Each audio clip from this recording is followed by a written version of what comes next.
గీతము 3వ అధ్యాయము. రాత్రివేళ పరుండియుండి నేను నా ప్రాణప్రియుని వెదికినను అతడు కనబడకయుండెను. నేనిప్పుడే లేచెదను, పట్టణము వెంబడిపోయి వెదుకుదును, సంత వీధుల్లోనూ రాజవీధుల్లోనూ తిరుగుదును, నా ప్రాణప్రియుని వెదుకుదును అని నేననుకొంటిని.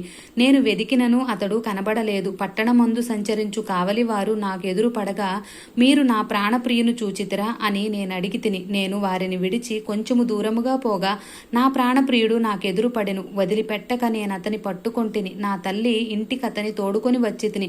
నన్ను కనిన దాని అరలోనికి తోడుకొని వచ్చితిని. యెరూషలేము కుమార్తెలారా, పొలములోని ఇర్రులను బట్టియు లేళ్లను బట్టియు మీ చేత ప్రమాణము చేయించుకొని లేచుటకు ప్రేమకు ఇష్టమగు వరకు మీరు లేపకయు కలతపరచకయు నుండుడని నేను మిమ్మును బతిమాలు కొనుచున్నాను. ధూమ స్తంభము వలె అరణ్య మార్గముగా వచ్చునది ఏమి? గోపురసముతోనూ సాంబ్రాణితోనూ వర్తకుల కమ్ము వివిధమైన సుగంధ చూర్ణములతోనూ పరిమళించుచూ వచ్చు ఇది ఏమి? ఇదిగో సొలొమోను పల్లకి వచ్చుచున్నది. 60 మంది శూరులు దానికి పరివారము.